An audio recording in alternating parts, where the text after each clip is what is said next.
आपने अभी तक अट्रैक्शन के बारे में काफी सारी चीजें सीखी होंगी, लेकिन जो तरीके एक आम आदमी को अट्रैक्ट करने में काम आते हैं वही तरीके किसी हाई वैल्यू इंसान को अट्रैक्ट करने में फेल हो जाते हैं। क्योंकि हर इंसान को एक अट्रैक्टिव पार्टनर चाहिए, एक ऐसा पार्टनर जिसके पास्ट रिलेशनशिप का टोकरा वो हमारे सर पर ना फोड़े। बट प्रॉब्लम तो यही है कि where we can find such a partner. आज की अगर डेटिंग मार्केट की हालत को देखें तो आप बोल सकते हैं कि कहीं भी कोई अच्छी लड़की बची नहीं, और लड़कियां भी ये कहती हुई नजर आती है कि लड़का इस समय में कोई अच्छा बचा ही नहीं, और लड़के बहुत ज्यादा निडी हो चुके हैं।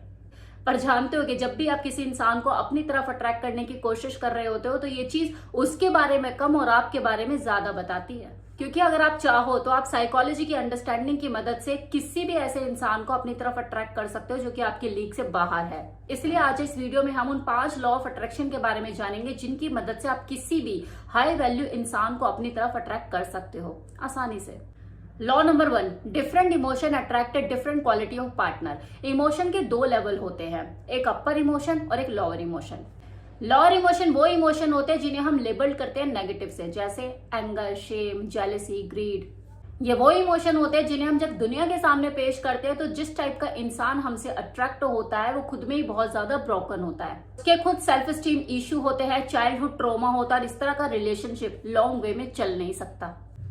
एग्जाम्पल के तौर पे अगर किसी इंसान की सेल्फ स्टीम खुद में बहुत कम है और वो खुद को वल्नरेबल तभी समझता है जब दूसरे लोग उसको देखकर जेलस होते हैं, तो ऐसा इंसान जब भी आपसे रिलेशनशिप में आएगा वो आपको एक अचीवमेंट, एक ट्रॉफी, एक अवार्ड की तरह देखेगा।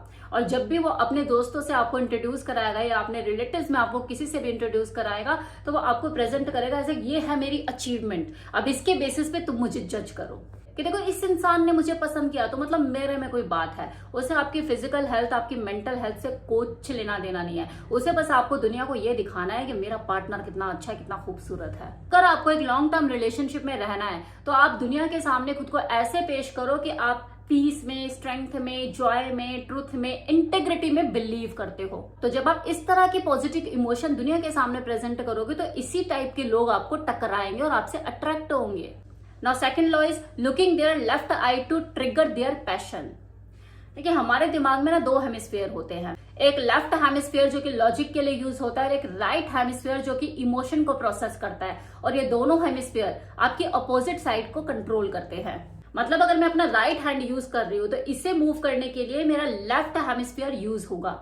इसलिए अगर आप किसी इंसान में खुद के लिए इंटरेस्ट पैदा करना चाहते हो जो आप में बिल्कुल भी इंटरेस्टेड नहीं है, तो आप उसकी बॉडी की लेफ्ट साइड से इंटरेक्ट ज्यादा करें। यानी कि जिनके साथ आप बहुत ज्यादा कंफर्टेबल हो चुके हो उनकी लेफ्ट आर्म को आप टच कर सकते हो या फिर उनकी लेफ्ट आई के साथ कॉन्टेक्ट मेंटेन कर सकते हो। Now law number 3, never let your age define you. जो चीजें किसी मेल को बहुत ज्यादा वैल्यूबल बनाती है वो उन चीजों से बहुत अलग होती है जो किसी फीमेल को वैल्यूबल बनाती है। एक मेल की वैल्यू देखो तब बनती है जब उसके पास सोसाइटी की रिस्पेक्ट हो, पैसा हो, उसके पास स्टेबिलिटी हो, दुनियादारी की समझ हो और उसकी जो लाइफ है वो ऑर्डर में चल रही हो। पर इन सारी चीजों को गेन करने में एक मेल को बहुत समय लग जाता है, उसे ये चीज जाकर मिलती है 30s या अपने 40s में। इसलिए हम देखते हैं कि सोसाइटी में जो यंग मेल होते हैं उनकी कोई खास रिस्पेक्ट नहीं आती और कोई भी आता धक्का मार के चला जाता है उसे, क्योंकि उसने अभी तक सोसाइटी में खुद को प्रूफ नहीं किया। तो एज अ मेल आप अपने आप को ऐसे ही प्रेजेंट करो कि जो भी भले आपकी एज है आप उससे कुछ ज्यादा ही मेच्योर हो। Law number 4, turn yourself into an asset. हर कोई अपनी लाइफ में ऐसे लोगों को चाहता है जो उसकी जिंदगी में आके कुछ ऐड कर सके, लेकिन जो सेल्फिश लोग होते हैं ना वो देते कम है और मांगते ज्यादा है। इसलिए खुद को ऐसी पोजीशन में लेकर आओ जहां आप दूसरों को कुछ ऑफर कर सको, आप दूसरों की लाइफ में कुछ ऐड कर सको। तो अगर आपके पास कोई नॉलेज नहीं है then read books and gain knowledge. अगर आपके पास कोई विजडम नहीं है देन गेन एक्सपीरियंस। और अगर आपके पास पैसा नहीं है देन अर्न मनी। कुछ ऐसा प्रोडक्टिव कीजिए जिससे आपकी इनकम ग्रो हो, अपने सोर्सेज ऑफ इनकम बढ़ाइए। तो ये बोलना बात बात में बंद कीजिए कि सोसाइटी तो उसी की रिस्पेक्ट करती है जिसके पास पैसा होता है, ब्यूटी होती है, उसका अपना ऑरा होता है। देन अर्न इट ना एंड गेन रिस्पेक्ट। मैंने ये नोटिस करा है कि जो इंसान आपको झूठ बोलकर जा रहा होता है ना कि इन चीजों की कोई जरूरत नहीं, तो आप बहुत खुश हो जाते हो क्योंकि आपके पास ये चीजें हैं ही नहीं। इन चीजों को पाने के लिए आपको मेहनत करनी पड़ेगी, काम करना पड़ेगा, और आप मेहनत करना चाहते नहीं है। तो जब वो आपको बोल देते हैं एंजॉय की जरूरत नहीं पड़ती तो आप खुश हो जाते हैं। देखिए, अगर आपको ये लगता है ना कि सोसाइटी तो उन्हीं लोगों की रिस्पेक्ट करती है जिनके पास लुक्स है, पैसा है, तो ये भी एक तरह का विजडम का ही साइन होता है। क्योंकि ओवर द टाइम आप ये बात समझ जाते हैं कि अगर मेरा कॉज, मेरा जो मैसेज है वो इतना जरूरी है, तो जो फालतू की चीजें जो सोसाइटी मुझसे एक्सपेक्ट कर रही है तो मैं कर देता हूँ ना। अगर तुम मेरे मैसेज पे तभी ध्यान दोगे जब मैं अपने लुक्स पर ध्यान दूंगा, अपना पैसा कमाऊंगा, मेरे पास पावर होगी, तो यही सही, मैं इसे गेन कर लेता हूं पहले। तो कहने का मतलब है कि अगर आप चाहते हो कि आपकी जिंदगी में वो सारी चीजें हों जिससे आप प्यार करते हो, तो दुनिया को वो चीजें देनी होगी जिससे वो प्यार करते हैं। वो प्यार करते हैं अच्छे लुक से, वो प्यार करते हैं पैसे से, वो प्यार करते हैं स्टेटस से, वो प्यार करते हैं पावर से।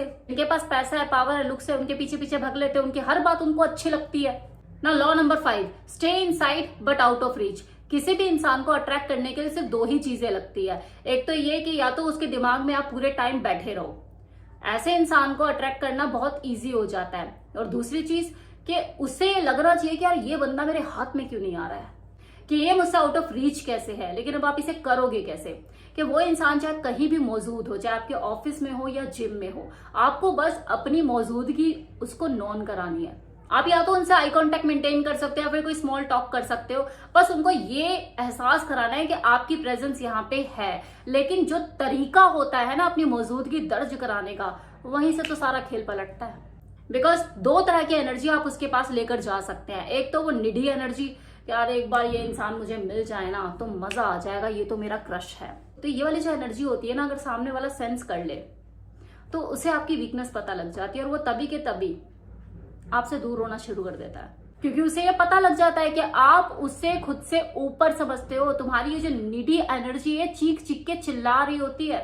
जहां उसे महसूस हुआ उसने आपसे इंटरेक्ट करना बंद किया, अपनी बातचीत को वहीं वो कंट्रोल करना शुरू कर देगा। तो आपको ये नीडी एनर्जी लेकर बिल्कुल उसके पास नहीं जाना है। आपको इस एनर्जी के साथ बात करनी है उसे कि यार ये मुझे मिले तब भी सही, नहीं मिले तब भी सही। और जब उसे ऐसा महसूस होगा कि आपको फर्क नहीं पड़ता, वो आपके बारे में सोचना शुरू कर देगा।